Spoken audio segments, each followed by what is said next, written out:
Hello and welcome to Two Mutables in a Pod. This is a podcast exploring all things taboo through the lens of spirituality, astrology and bloody life experience. For all of you who are well versed in astrology, this is all the good stuff in the 8th house. My name is Bibi. My name is Emily. And we are your hosts. Hello and welcome to episode 7 of Two Mutables in a Pod. This episode is a juicy one, a really exciting one, all about intuition and sensing. Now, this is something that I think excites both Emily and I, and we really wanted to talk about intuition because I feel like it's the thread of most of our conversations when we're thinking, talking about, reflecting on so many different things. But I also feel like Emily and I have both had to go on a journey of trust and knowing how to even identify what our intuition and what our senses are. Following on from Mimi's beautiful introduction, the key focus of today's conversation centers on the intuition. And I will be providing an overview of my personal definition of what I think the intuition is. So for me, it's an inner knowing, it's an inner sense, a feeling, a belief that I think is directly tied or interlinked to the gut. I think there is a common consensus that, our wombs and our guts are like the first brain. And I know, I guess you could say typically, scientifically, we'll talk like our brain is like, that's the place where this all starts from. But for me, I think those messages, those feelings, the senses, the inner knowing really stems and connects from the gut to the spirit. We're looking at something that's deeper. Sometimes when you tell people that you are sensing things, they're like, I don't want to say they doubt you, but they're like, I think there is this common conception to think that, oh, she might be a bit loony or oh, here she goes again. But I think these messages are very clear when it comes to the intuition, I believe. And another part for me, which kind of takes me back to the gut, and especially if you do have Virgo placements, or even Pisces placements, I believe, there is this feeling that comes from the stomach, like, that queasiness that comes about if you can sense that something bad is about to happen, or you feel that something is wrong. Sometimes people get butterflies in their stomach. Other people, they tend to feel a bit queasy and woozy. But I think, you can't look at the intuition, you can't look at receiving messages, senses, feeling things and picking up things without looking at the gut. And I think, again, in order for us in our physical bodies and physical forms to receive these messages, they do come through the spirits. So I think there is that, like, quite of a, I want to say a loop, really, messages from our guides, which we're going to come into a bit later, whether that's your ancestors, guardian angels, that then are filtered through the gut. And this is why people promote gut cleanses, colon cleanses, because the cleaner that area is, the louder that you can hear these messages, the louder that you can hear these, I want to say, senses as well. Because it really, I do think the intuition kind of links to what we sense, what we pick up. This is why, certain people, they might walk into rooms and they're like, no, man, I can sense the energy in here. That's your intuition saying alarm bells, alarm bells, alarm bells. There's a presence here. So in my simple terms, hopefully that's been simple, I'd say it's an inner knowing. Yeah, I think you beautifully described that, and I'm glad that you mentioned sensing when you spoke about intuition, because there is such a fine line between them, and actually the fine line overlaps in so many different ways. And I think for me, like when I think about sensing, I literally think of our senses, our 5 senses, like how we touch, how we hear, how we taste, etc. But one of the things that I think differentiates sensing over intuition, a slight difference, I would say, is that it tends to lean on more logic. It tends to be a bit more concrete. I always think of facts versus feelings when I think about defining what sensing is, because the facts are more tangible. It requires you to look at the details, but something that I think from gathering the details, from gathering all the evidence in relation to sensing, is that it requires you to be present. And I think that's the thread that links to both sensing and intuition, is the need for you to be present in mind, body and spirit in order for you to receive any of this information. So although sensing can feel very intuitive, I think there is a slight differing line where you're more likely to have or to be able to gather some form of empirical evidence to back it up with, even if it's I don't know, I'm smelling smoke, for example, something's not right. But I found it interesting that, like you said, with sensing, perhaps you kind of can rely on empirical or like data or facts, Mm, as you know, the word says. But with your feeling, mhm, it's like an instinctive thing, like you're jumping, it's like that flight or fright mode. Like there is no room for like looking at the data, questioning what you're seeing. You're simply following what the spirit is saying. And I find that to be quite interesting that you've differentiated between that, including, and I guess also referencing my definition, because I did speak about sensing, which you know, I feel like I am pro that it falls into that category, but I also understand the difference and the mm, distinction between that fact feeling and then that, you know, feeling from the spirit and the intuition and acting without double thinking. Following off Mimi's definition, which I think was a great way to like break this down. And now I'm going to be looking at how people receive messages or communication from their spirits. Now, one thing I did want to say, one thing that came to me was the fact that, you know, as a people, as a collective, if we're speaking more specifically about like around Black, African, because we come from that lens, mm, people as a collective, I do think society or the societies that we live in, particularly we live in the yeah. diaspora, has kind of made us gravitate away from our natural things and natural ways of like, you know, Mm, I want to say the clairvoyant or the psychic abilities that we have as an a group of people. And I say this because I do believe that all of us, irrespective of our race, but I'm mm, focusing more so on Black African people. And, you know, if I were to generalize this even further, Southern African people, I do believe that we are born with the psychic abilities. mm, Now, these gifts depend on the types of ancestors, guides, guardian angels that, you know, guide and walk with you. But that knowing and that, you know, telepathy, being able to communicate. And I think I can see this community, like as I'm speaking and explaining this, I see like, you know, the African dirt, like the red soil, and people gathered around in a circle, but they're not needing to know pick up their phones and send messages mm, across.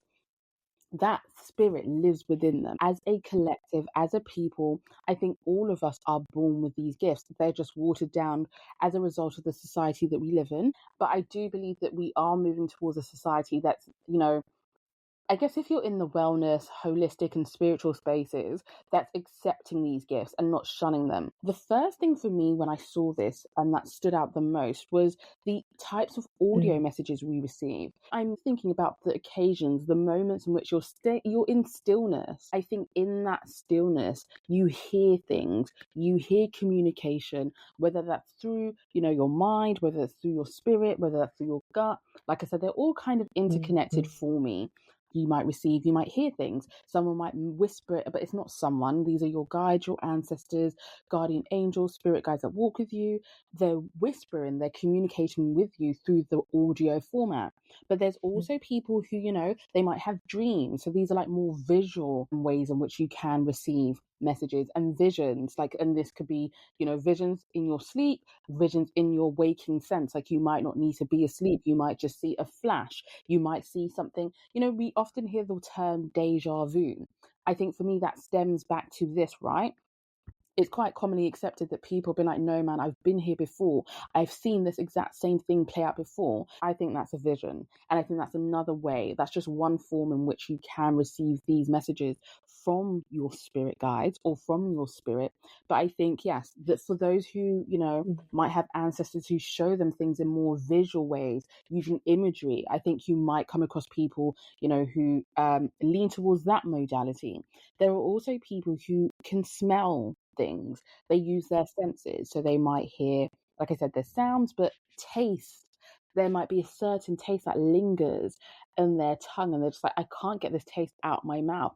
But that might be actually a signal from their ancestors trying to warn them of danger that's around them or that's yet to come. Same thing with smell. You might be in London, and I take myself as an example, I've been in London, but I've smelt the ground of African soil in my nose so strong. But I'm not anywhere in Africa. I'm geographically in the United Kingdom. But that's a remembrance of like my people trying to connect and reach out. It can be very specific, very niche to the people that you belong to. But that's just some of the other ways people might receive messages from their guardian angels and their spirit guides and their own spirit. I think another thing for me that stood out, which I kind of was like, wow, as I was thinking about this question, was colors. I think that goes back to, the visual side, the imagery. I've realized that there might be that, attachment to the people that you walk with who tend to use colors to speak and communicate with you. And whether that comes through flashes, whether that comes through things you see around you, like things that keep repeating itself around you. You just, you've been walking around and you see that white color following you around. I believe these are messages and signs and communications that are coming forth for a specific reason. There could be more, but these are the ones that just stood out to me the most. I do believe that, there's also that, I go back to the gut, and maybe that's my Virgo rising, and loving the gut. But there are also, I do believe that there is just this inner knowing that people have, an innate knowing. Like, for sure, if this person goes left, there's going to be something that happens to them. And I think, for you to be able to receive those messages, they sit in the belly of the gut for me. You're right. Sometimes these messages can come from your spirit guides, or almost like an external source. But sometimes it is just you and your internal, going back to your gut. Your seat of intuition resides within. And I think sometimes, not to kind of poo-poo on the spiritual Yes. industry, sometimes I see a lot of outsourcing when it comes to intuition, like, oh, Archangel Michael, Yes. Raphael gave me this message, and that might be true in that moment, of course, but there's such a clear difference when a message is coming from within, when you can feel it stirring from the soul, the depths of your being, that it's just like a different kind of experience. But it's also another way that we can communicate. And just as you were talking, like, I just have this massive kind of sense about why we have come away from our intuition as a group, as a people, over the years. I think a lot of it is because we have been pushed into structures, we've been pushed into systems, but we've been forced out of our bodies, and we've been told to not really trust our bodies, not encouraged to build a relationship with our bodies, or to follow the signals of our bodies. And that's where we need to lean into, because that's where our spirit resides. It's literally within us. So yeah, just as like a tangent that really kind of was sparking in my mind, I really want to ask you though, how do you personally receive communication? Do you know what? I will say audio messages, Yeah. an innate knowing. But then, we had a conversation once, and you actually defined this term for me, which was waking visions, because I was like, whoa. And I hadn't, like, as you mentioned, we haven't, and the part that really stood out to me as you were explaining that why, as a collective, we've moved away from these ways of being. I do think there has been I guess it is, the agenda, without going too much into the politics, but to create this fear of relying in and on our bodies like we should do, which we naturally would be doing. And I think that's why I found it so unfamiliar to call it visions, because I was just like, no, but I'm not somebody who sees visions. Like, what's that? Like, not me. And that, as you mentioned, it's that creating that system that makes us doubt those things that come quite naturally to us. But I realized that no, I might not. And me and Mimi often speak about this. Like, there can be a period in my life where I might dream back to back, right? And there's a period where it's dead silent. But then I will be awake and I will see certain things. And I was like, and I think it was that conversation that I had with you that really made me think that no, you was like, no, this is just as valid. even if you aren't dreaming at night, back to back, what you're seeing in your waking sense, in your day to day whilst you're awake and moving around is just as valid. And I think that conversation was really important to my spirit and for also my spirit guides too. Sometimes it's waking visions, sometimes it's a knowing, sometimes I hear, sometimes I see in my mind's eye. But when I say sometimes, I mean like sometimes I can get that all in one go. And it can feel very noisy, but somehow the messages are very clear. It's the weirdest experience, and no matter how much work I've done over the years of trying to like refine and fine tune my connection to that said channel, I always get an abundance of information, or in different ways. It's never just one way, if that makes sense. But you know what? I really like the fact that you've also spoken, because typically, again, in the spiritual community, there is this like, and I think this also links up quite well to, what we're told in our own personal lives growing up in the system. It's like, you need to have one kriya in that one box. But you've clearly quite identified that, no, whilst it is chaotic at times and, you've worked or you've tried to work towards refining it, you simply can't, because that's just the way that your spirit works. And I think that's quite important for people who, might think that they just need to have just one of these methods or modalities in receiving messages. And I think, especially in a society that, tries to box people up. I think sometimes there's a perceived hierarchy, like you have to be able to dream, like you mentioned, or especially, I think dreaming is more of a Southern African spirituality thing, right? So it's kind of at the forefront of the way that we think and practice when it comes to our reconnective faith. But just in the general kind of wider spiritual communities, I think there can be a perceived hierarchy that you must hear or see information in order for you to be, quote, psychic or intuitive. And I feel like that can almost send a message to people who just feel and they know things, that they're not intuitive or that they can't trust that because it's not in the, quote, hierarchical way of being psychic. So I think just for anyone listening, because I speak to so many people who always have like such a strong gut sense and knowing, but then they discredit that, or they say, oh no, that's just nothing. They dismiss it. But that is a form of your intuition, that is a form of your sensing, and that is a psychic vision, to vision, download, whatever you want to call it. So if we're throwing anything out, get rid of the hierarchy. No, I need to clap for that. Yes, no, you've taken us, on a sermon here, because I think that's so valid. And I think, as you mentioned, people will be quick, especially when you are just in your journey, no matter what stage you are at. If you see people who are like, not that you aspire to be these people, but you look up to them, you follow them. Again, we live in a digital age, so we're probably most likely 9 times out of 10 following these people on our social media feeds.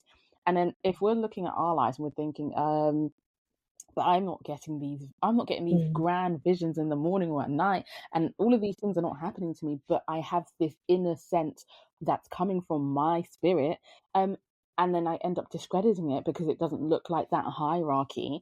I think that can also cause confusion and like feelings of like disappointment, feeling disillusioned. And I've been there, so I can honestly, I'm speaking from personal experience. When you said get rid of the hierarchies, it's a real thing, because I think it can dissuade people. Emily had said something along the lines of, we all have intuition and we all have access to our intuition. And I really want to like stress that, because I'm about to talk about like the types of placements who are likely to connect to or follow through on their intuition. Now, I feel like we all have the ability to connect to it in the first place. So I want to just quickly give like what I feel in reference to the elements, because we all have the ability to, and I really want to stress that like tenfold. Fire signs, I feel like as an element, have this ability to act instinctively and intuitively based on just what they connect to. And I feel like there's more of a drive and action, a push forward to do. Whereas like water signs, I feel like they have that feeling, and there's just like this murmur that kind of comes up with surge of energy, where it's just a wave that might come up and over them, and that's that feeling of that knowing. Air signs, I feel like it's more like a thought that will come into their mind, so there might be like a whisper that comes in, or more of like an intuitive download as such that will come in, and that's how they'll connect to their intuition. And our lovely earth signs, I feel like they sense things. So there's more of a grounded connection to just that knowing, but in a very practical, grounded sense, which I know often gets associated with earth signs, and we're probably over it, hearing grounded and connected and practical. But I do think they just have this way of connecting to their environment in a very intuitive way. So that's what I would kind of say as a whole for elements, because I'm going to then break it down to talk about specifics who might follow through. No, do you know what? As you were speaking, I was just like, and I think we spoke about this in understanding the basics, particularly with your fire signs, that instinctive ability to just follow. And Yes. that's what you mentioned, the difference between fact and feeling.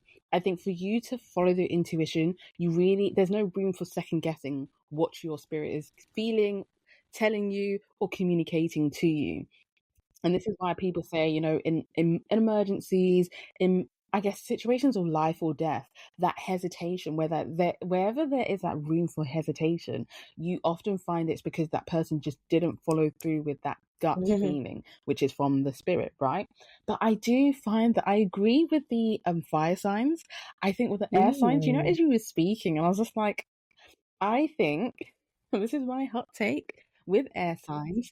I do feel that we have a bit more work to do when it comes to we get the downloads for sure, because I think air is the mind, like it moves fast, as we spoke about in understanding the basics is episode 2.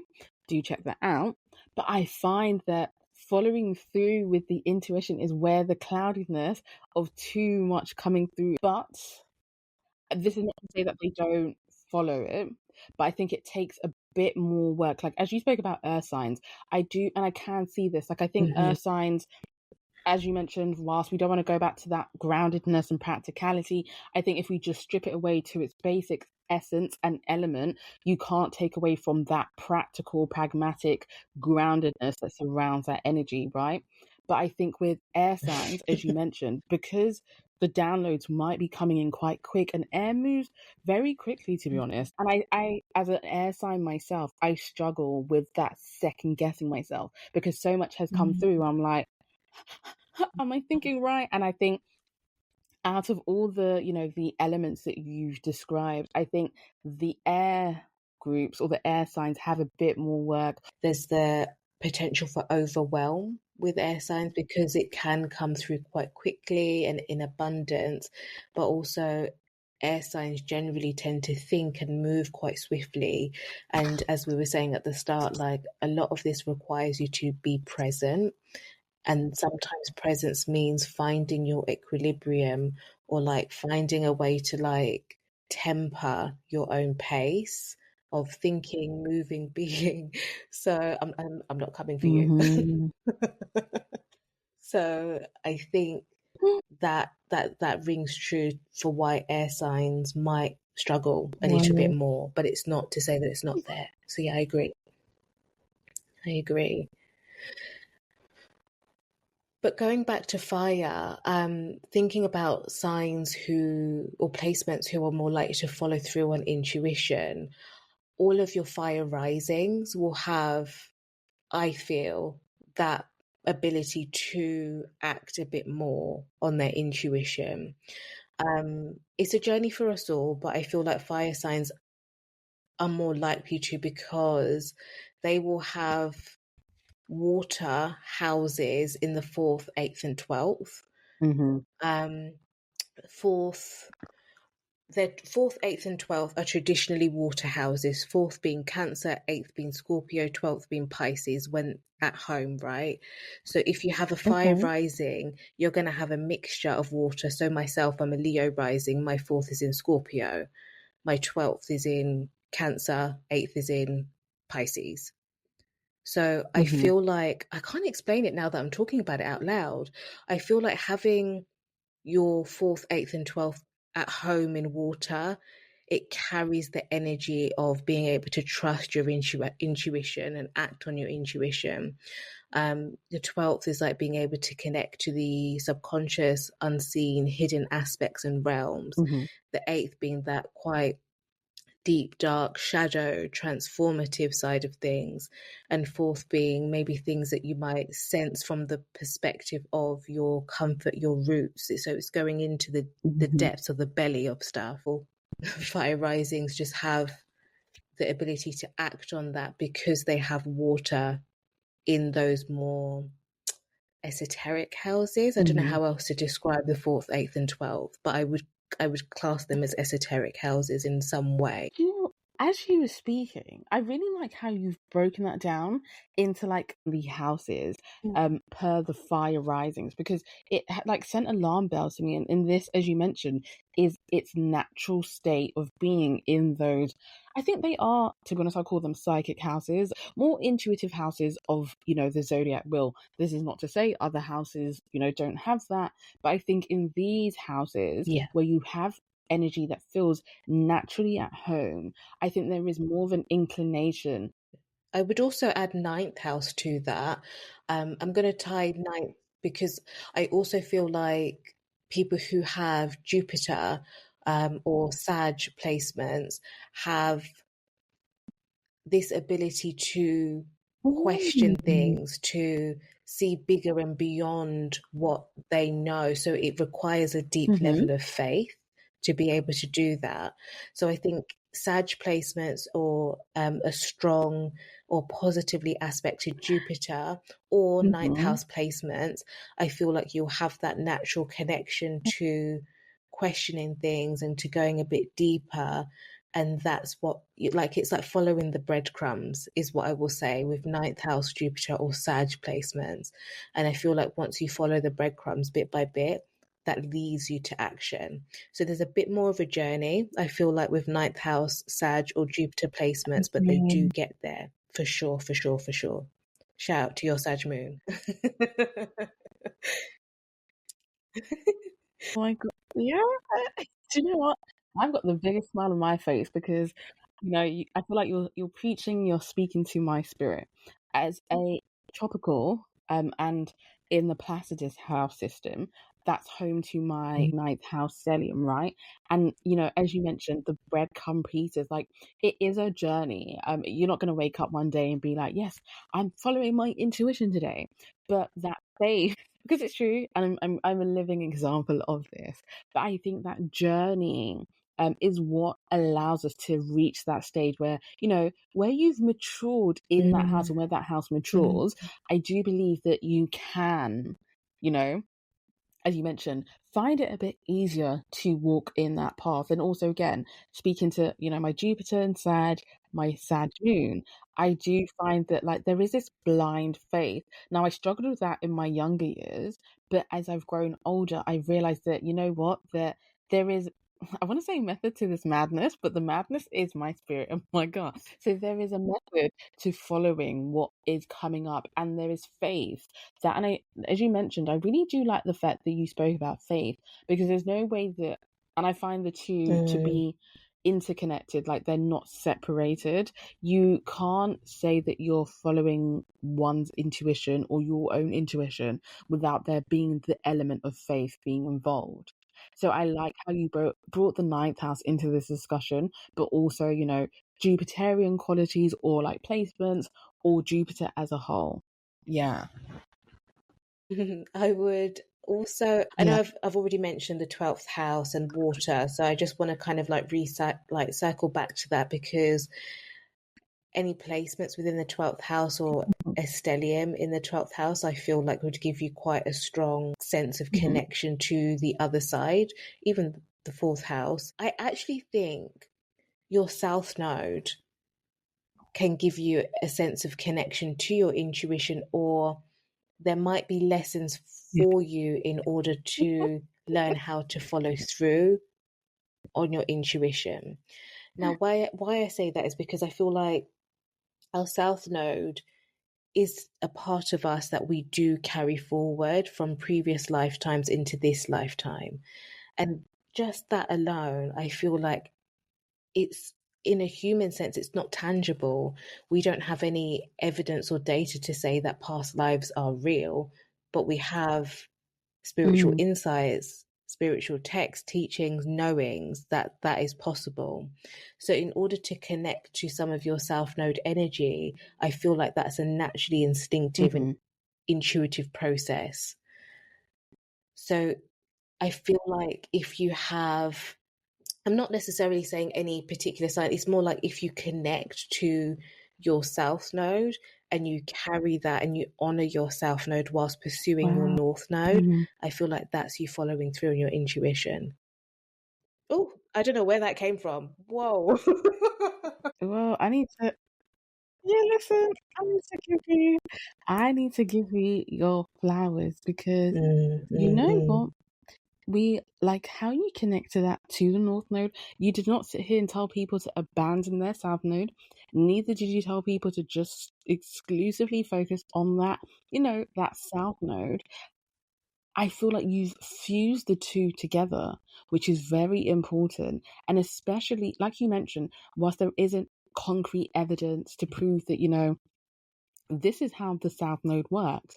But mm, when we think about our own personal lives, there are certain things that we are just like, nah, man, I've been here and I've done this before. It's the spiritual insights, it's the inner knowing. And I think, as you mentioned, some people, yes, their South Node might make them, go through certain lessons or repeat certain lessons in order to move towards following their intuition a bit more, I want to yeah. say deeper. But I love the fact that you are embodying the two and you've not come here to say that, nah, man, this one is bad and you need to, because we see this a lot online where people trash the South Node quite strongly. And I think, no, I think it is a placement that can speak to one following through with their intuition. It's just like, I do believe the South Node speaks to our past life memories. And I think you can't reach that balance, like you mentioned. You spoke about equilibrium and just even being present if you abandon one and just focus on the other exclusively. So I really, yeah, you went to church with that. You went to church, baby girl. Design. And I wanted to just sprinkle human design in this segment because if you've ever Mhm. looked at your human design chart, there's something called an authority type, and your authority is Yeah. actually your intuition. And I feel like that is a gateway, a key, or a hack if ever you're feeling a bit disillusioned or lost as to how to navigate day to Mhm. day life or decisions. So I always forget, but for me, I have an emotional solar plexus authority, which, if you have an emotional authority, it means that you've got to kind of feel the feelings but wait to act, which I find quite interesting. And it's not to dismiss or discredit your feelings, but it's about understanding what your highs and your lows are, and again finding that midpoint, and that being your zone of making decisions. That's your zone of intuition, your zone of authority. Like that. I like how you've interwoven the human design conversation because, like you mentioned, whilst we aren't experts, I think we're quite open-minded people that like to explore different healing modalities, right? And I think, that's been something I've Yeah. always been intrigued by, that your authority comes from, Mm. especially your solar plexus. I'm always like, oh my gosh, tell me more. I'm so interested about this specific part, but also the emotional authority. And I think, again, emotions are quite tied to one's intuition. I don't think the two are inseparable. And if you think about human design, it really does require you to have faith to follow the actions and the decisions and choices you're making, that you are in alignment with your actual design. And like thinking about my own, I had to pull up my chart quickly, because I got that on speed dial. Yeah. So my inner authority is actually sacral, and that I think is quite, as we speak about, quite interlinked with the spirit. I have to be able to hear myself clearly. And that's one thing that I do think human design, I'm still in the path of refinement and learning this skill, but being able to hear myself to then not doubt what the choices, decisions or beliefs that I have in regards to my own path. But I think it's quite similar to what you've mentioned, that I think human design does change your perspective in following a path of alignment that might seem crazy to other people, but you have to trust the timing of your life. So, now looking into a bit more personal examples, experiences, of when I have followed my intuition and what happened and what it felt like. Now, disclaimer here, as somebody who, for the latter part, actually from, I would say, like my teenage years, I kind of just disregarded intuition. I kind of just felt I actually leaned towards the worst case scenario to prevent myself from being disappointed if anything happened. So I definitely didn't listen to my spirit until a bit later on in life. One example that really blew my mind, which I shared with Mimi. So there was a time in which, was this March? I think in March I was like back to back sick. Like the illness was butchering me here. And I had one of these really nasty migraines. And I just remember sitting here, I'd taken like every medicine that you could think of under the sun. Okay, maybe that's an exaggeration, but I took quite a lot. Yes. And I was just, I was fed up. You know, that feeling where the headache is quite saturated in one part of your head and it's banging and like it just discomfort. So I just remember hearing this thing in my spirit. I was like, play this song. And I'd come across, these are like Zulu, like traditional songs that, maidens sing.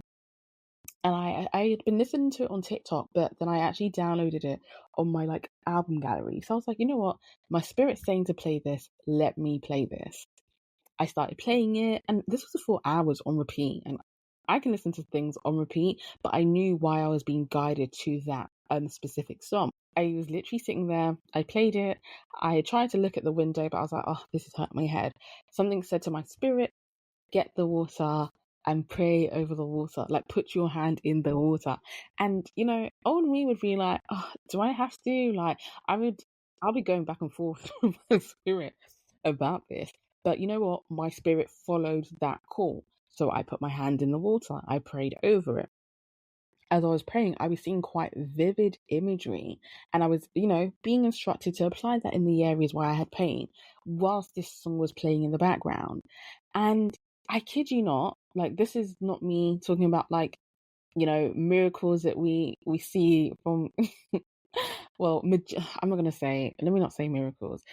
This is not a magic show, but I'm literally explaining what literally happened to me. After I had done that, a few seconds later, a few moments later, I started to feel the tension relieving. And I was like, in my head, I wanted to be like, is this real? Is this like the placebo effect? Like, what's going on here?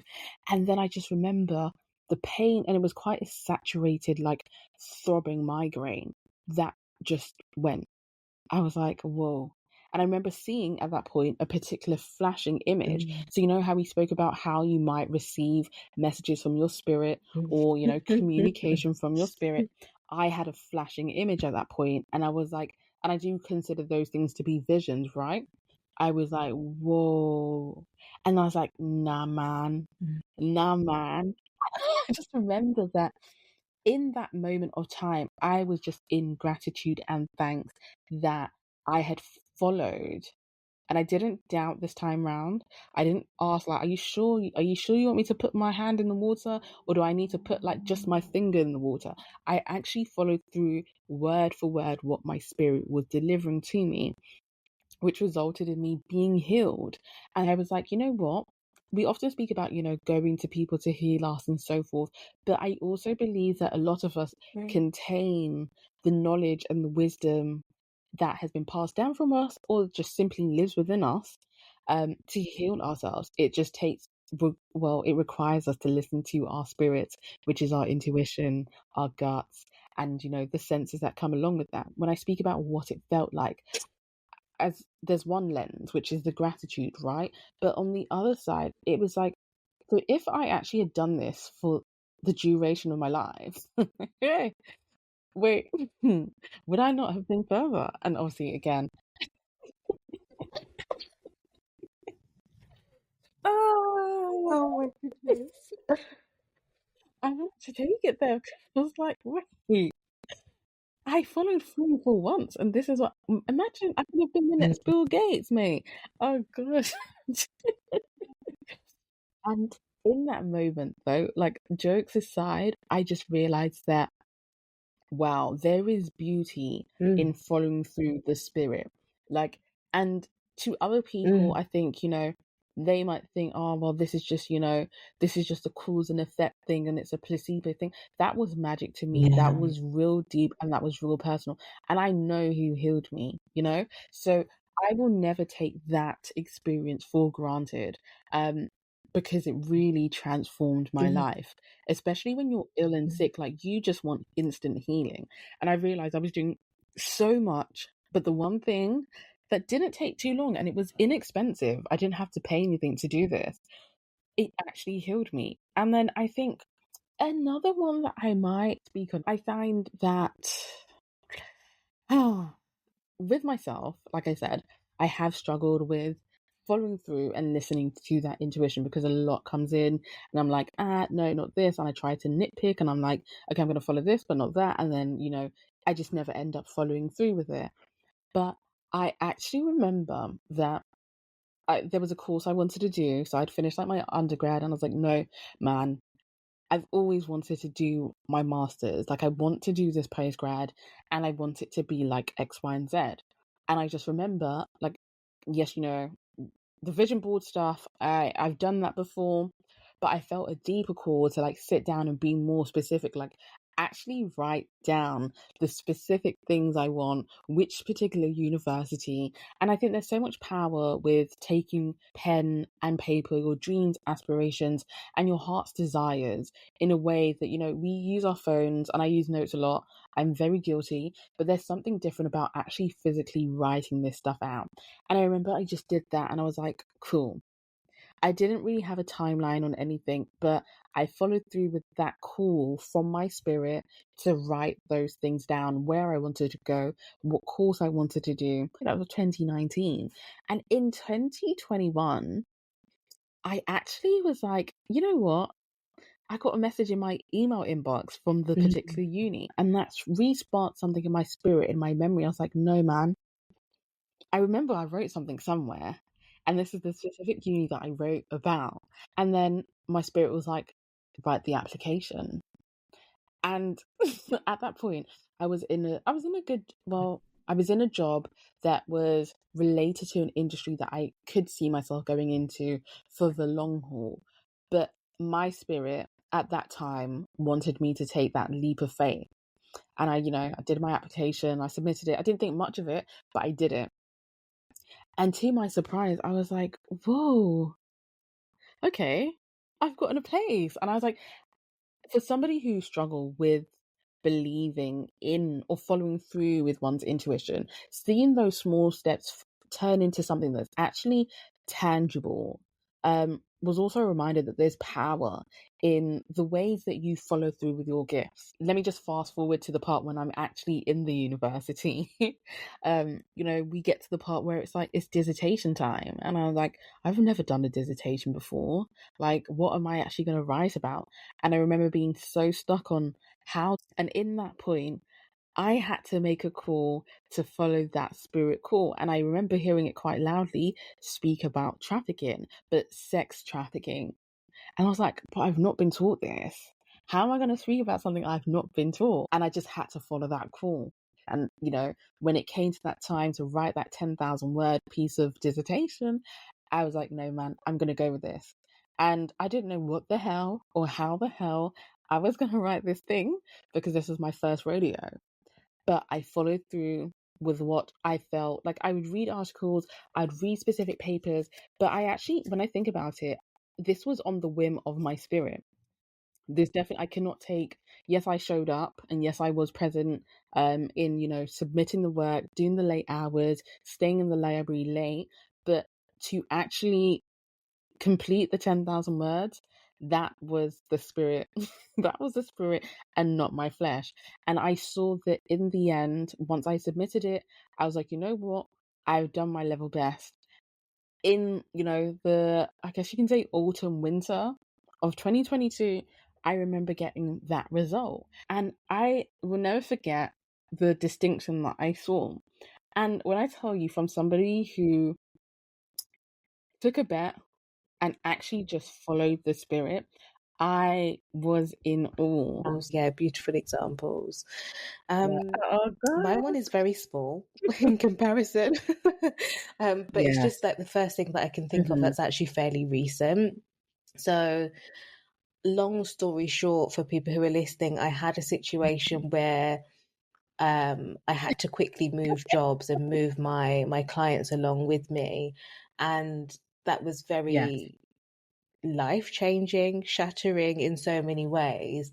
But I had so many different like new companies that were lined up, and I was doing all these calls and interviews, and I was getting all these offers, and everything was going like really quickly.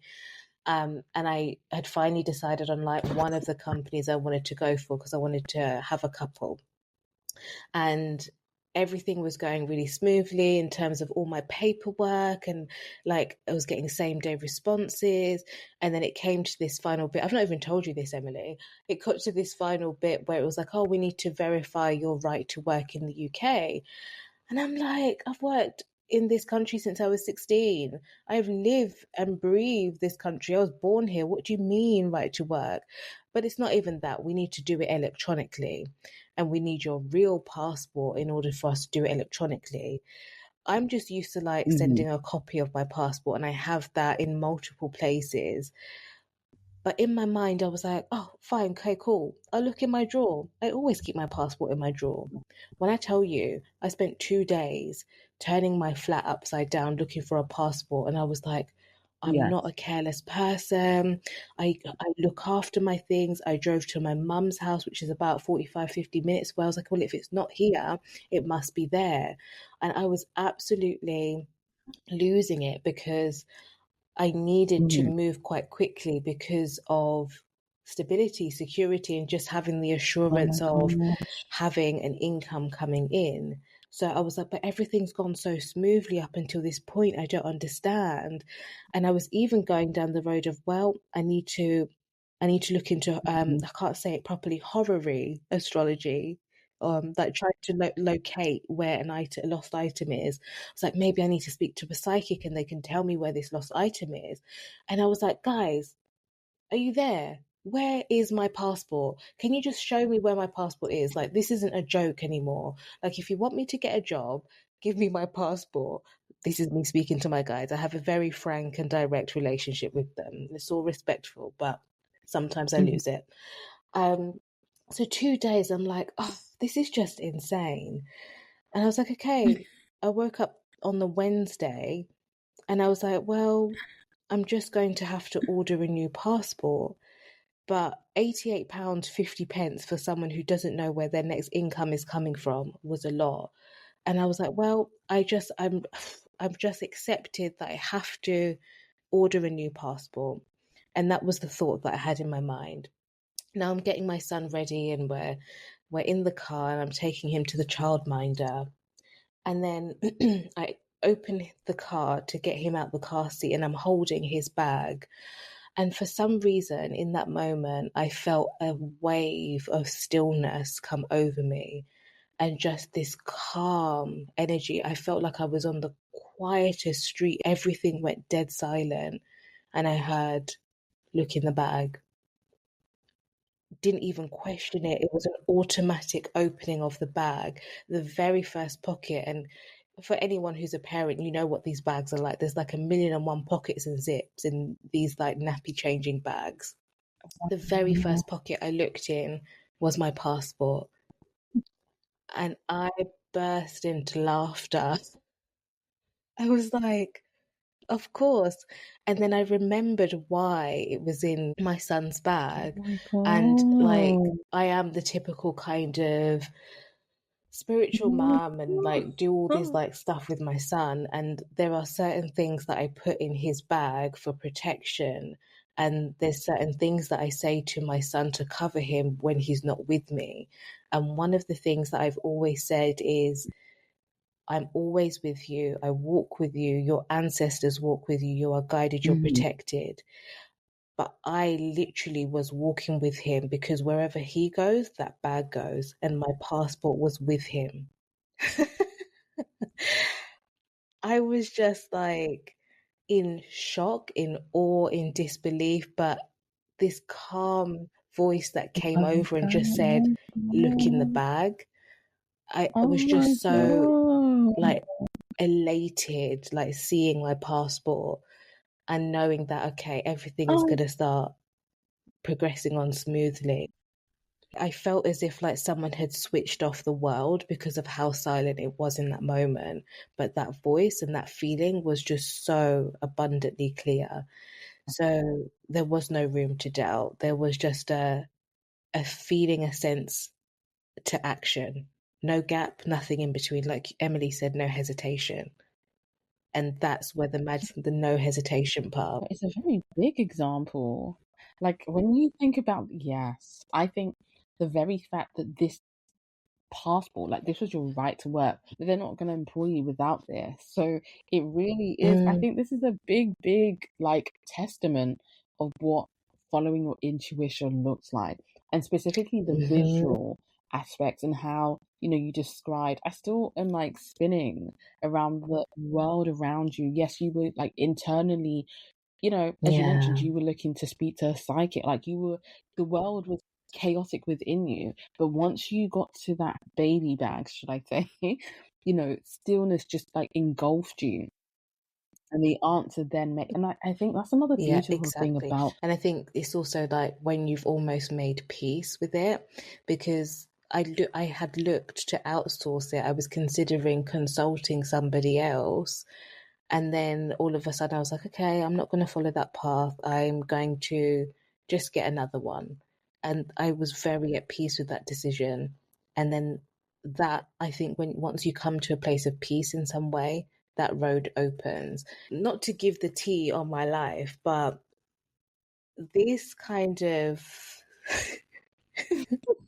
when I don't follow my intuition, it's usually in relation to a man. Like I'm not gonna ah, front, I'm not gonna sugarcoat it. There seems to be this like thing that happens not all the time, sometimes, because I don't want you guys thinking I'm like crazy out here. There's just occasions there's just occasions where I don't seem to follow through on my intuition when it comes to the opposite sex or someone that I'm attracted to.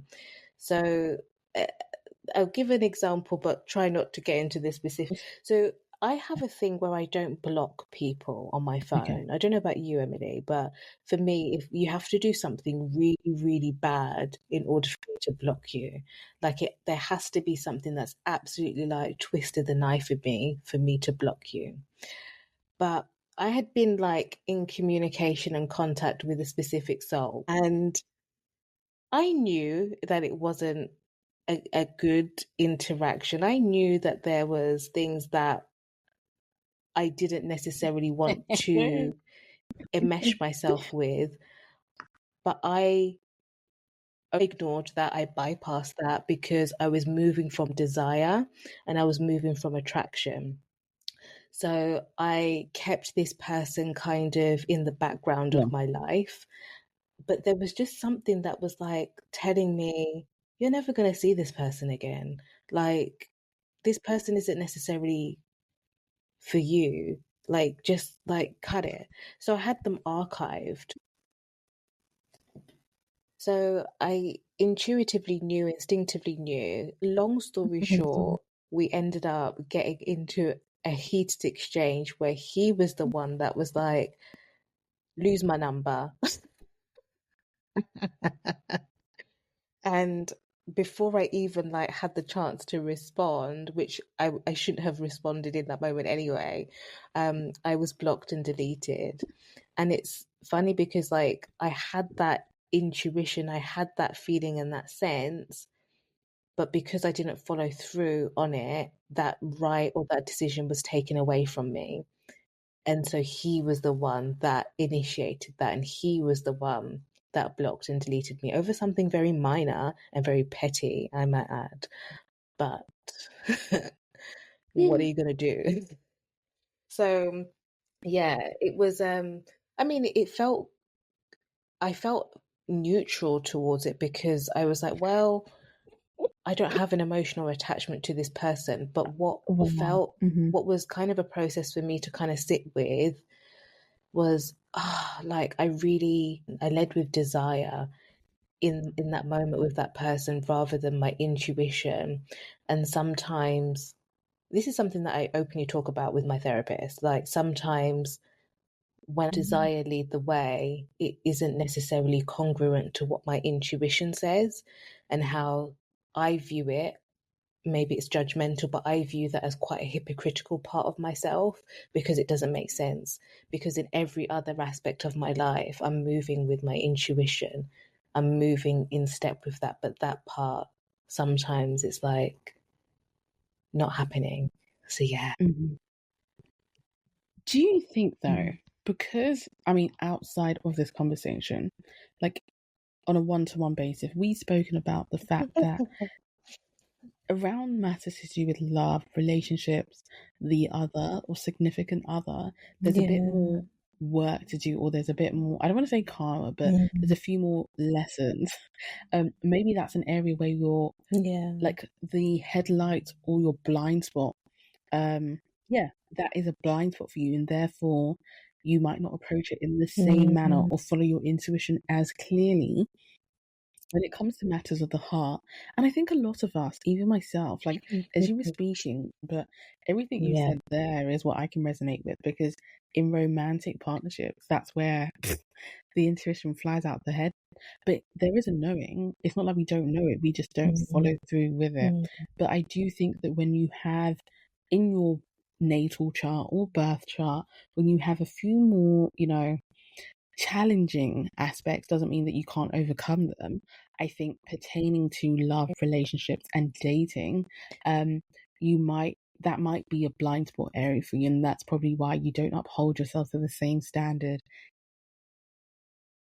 It does take me a long time to initiate change in that area as well. Even though I feel it, I know Yeah. it deep down in my core, it takes something quite drastic, or it can be like an overnight decision type of thing, even though I've been like feeling it for Mm-hmm. a long time. Good night. Yeah, I don't think I have capacity to go there tonight. I think I can only echo what you're saying here, because I think I'll actually pass out, and that will be the rest of the conversation done for tonight. But to add to Mm. that, I do think that it tends to be, Mm. and also I think to some extent, I'm going to extend this to friends, because I'm somebody who I like my IC is in Sag. My friends are my Mm. family. My 11th house is ruled by the moon. These are Mm. quite like, yeah, friend orientated, but family orientated areas of my life. So I think I also have that issue when it comes to people that I really love. And but in dating, I'd rank that like quite similar to what you just said. Where I haven't followed that through, oh Lord, it's always been in the same department, which is the romance, the romantic side of things. But I will say that where I have stayed in love interest, romantic interest, longer than I shouldn't have, I've often had to learn the hard way, which is the painful way. Mm. Yeah. Oh gosh. Yeah. Hey. But onto a lighter part of the discussion, which is, looking at and assessing, should I say, whether communications from your ancestors differ from your intuition. And, I really had to sit with this one.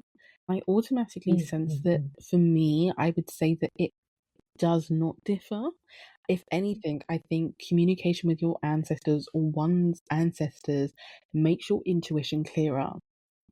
And I think the two are, I want to say, to some extent interchangeable, because in order to hear communication from your ancestors, you need to be able to, well, A, listen to the intuition, and B, have that pathway for them to deposit these messages into your spirit and your soul, and your body, should I say. So for me, I think there are aspects that could be different. In the Southern African sense, as you mentioned, dreaming is one aspect, but when you want to go and speak to your ancestors, it's more of I want to say it's logic mixed with intuition, because you go there, you light your candles, you light your sage. I mean, these could all be intuitive acts, but I also still feel that they're quite more of the physical things that we do in the physical flesh. Of course, that spark in the spiritual connection. But you go to the altar, you say what you say. But I think even when you're there, I don't think you just get to the altar and then you're into like spirit mode automatically. It takes whether that's you singing, whether that's you going into, praise mode, or singing a particular song to invoke the spirits of your ancestors or the guides that work with you. I think you have to pause to listen to the spirit before acting. So for me, I think the communication pretty much is a blend, because I do think they speak to us through the intuition. There are aspects, depending on the region, the culture, and the location that you're practicing, ancestral practices from.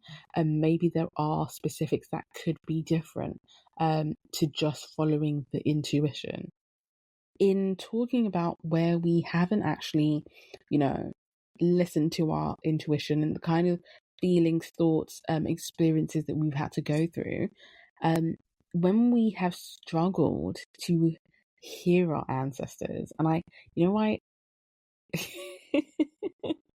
when we struggle to hear our ancestors, or we do not feel their presence around us, how we have navigated that, but B, how has that affected our ability to follow through on the intuition, listen to our intuition and those senses that come with that. When you're in a season where you feel that you can't hear your ancestors communicating with you, speaking for myself personally, I automatically jump to think that something is wrong with my intuition, there's a breakdown in that. I don't know why, I don't know how, but I find that I automatically go to question, why is my intuition not delivering these messages?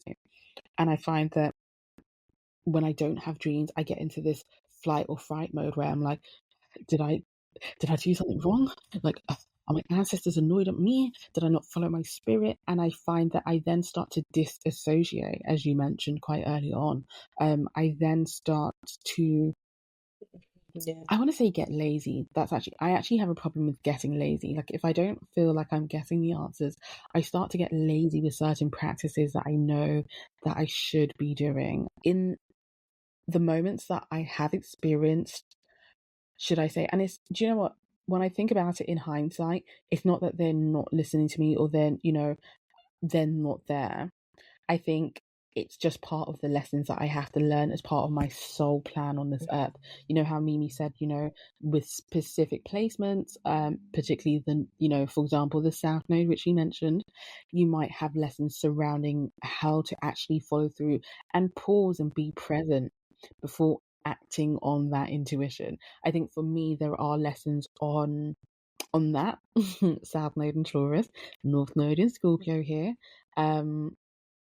It's quite, why I say I can then become quite detrimental to my own self is because I start to get laxed, and then I think that lax or laziness then just perpetuates a cycle of like me going 10 steps backwards, which I don't want to put it in that sense, but it's the best way for me to provide this analogy that in the moments where I feel like I'm not being heard or no one's listening to me, it's not that they actually aren't there.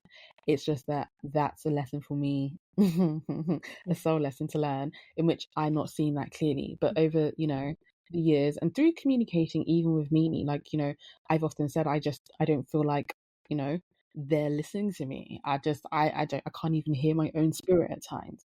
And I think sometimes I do believe that one of the remedies, which that I'm also learning, is to step out of this might be controversial advice, but sometimes you need to step out of the bubble that you're in, go and do something fun and come back and revisit. And I think I say this with love. I say this with the utmost love. It can help to take a break. I'm not saying depart forever, but in that moment where you least expect it, I think your heart is more willing to making peace, and therefore the answer or the feelings of not being heard, as you might believe, think, or feel so, tend to not be so loud and prominent in your mind and in your spirit. Yeah, I just think it's like such a valid point that you made about soul lessons and how actually sometimes when we're on this path, we can almost think that we're immune just because we have the connection to our guides or our ancestors or whatever. Mm-hmm. But sometimes those lessons are literally there for us because we signed up for a human experience. And yeah, it's not that our ancestors aren't necessarily there. They've just kind of stepped to the side or stepped further back. So yeah, I really, really resonate with that. Yeah. Mm-hmm. And there was also something that you said about almost like a breakdown that happens where you start to question, like, what are you doing? Why aren't they connecting with you? Mm-hmm. And like something sparked in my mind that I've had to realize, I think in the last year or so, was that sometimes for me, it's an energetic thing. And it's not like me being bad vibes type of thing, why my ancestors aren't as clear or as vivid in terms of like the way I get messages. Mm. Sometimes it's almost like there's just too much traffic in terms of other people's energy that I've absorbed or that's clinging on to me, that then makes it harder for me to hear my ancestors or makes it harder for them to get through to me. And that's been like a Wow. massive lesson that I had to have support with in order to understand that there's just like something that happens with me, that there's like an energy clogging that happens, and I need to really be disciplined in returning energy or like getting rid of energy, otherwise that can block the messages from coming through or the connection from being strongly. Okay, I think that's quite a cool point that you mentioned as well. Mm. One for both ourselves as a reminder, and also for people who are listening in, that sometimes we are taking on a bit too much excess energy from other people that we've absorbed. And especially if you are an empath, if you work in the spiritual world, if you provide healing, spiritual services, or like you are just being of service to others, as Mimi has mentioned, we have earthly purposes and we have spiritual purposes.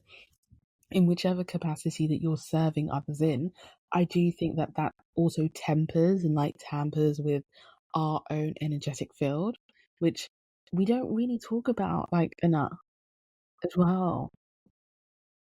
It's really true. And Hmm.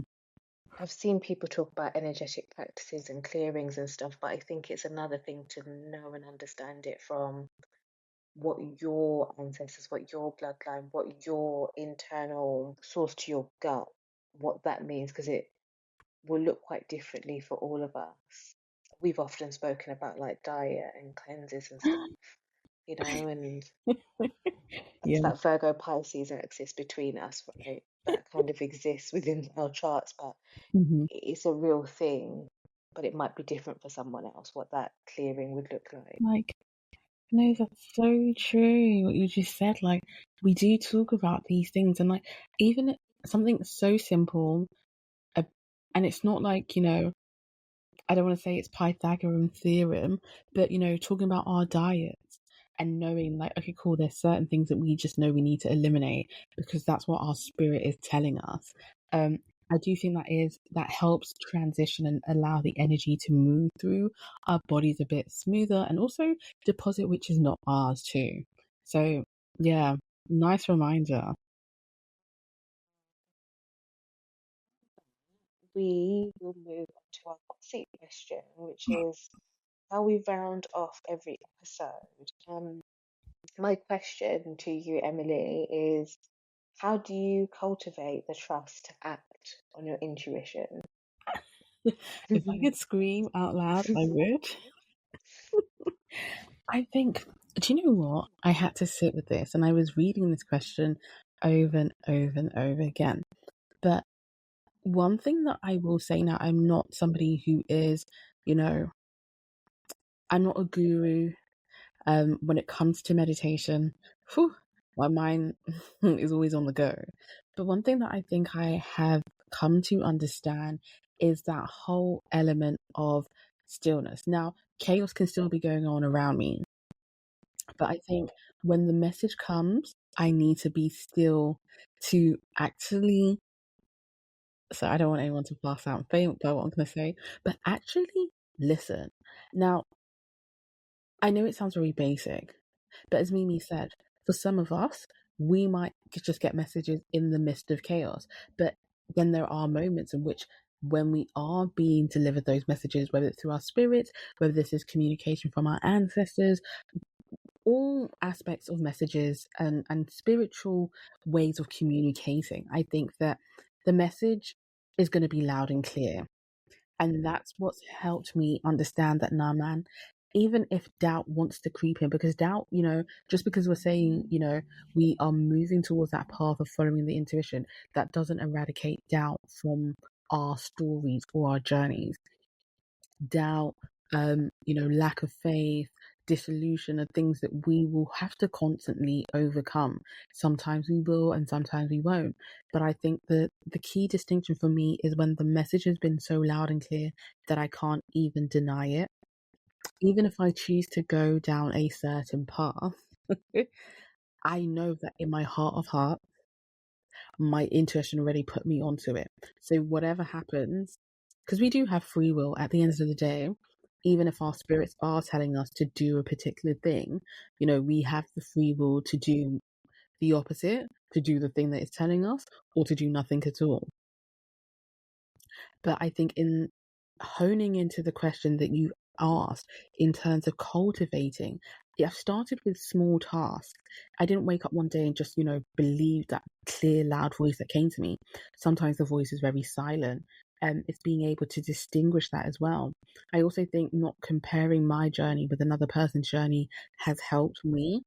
But I think, like I said, in the small tasks that I do in my daily life, even if it comes down to clothing, even if it comes down to a hairstyle that I like, even if it's down to a particular food item, and I do this with food quite a lot now. Before I used to be like, oh my God, I just don't know what I'm going to make and whatever. I go to the kitchen and I pick up what my spirit is highlighting to me. If I see a pepper and it screams to me, and I said colors, right, earlier on, when I said how you can potentially receive messages, I will pick up that pepper. Something will tell me, no, okay, don't put that in the eggs, maybe add the onions instead. And it's just in those simple day-to-day tasks, which I find have helped me.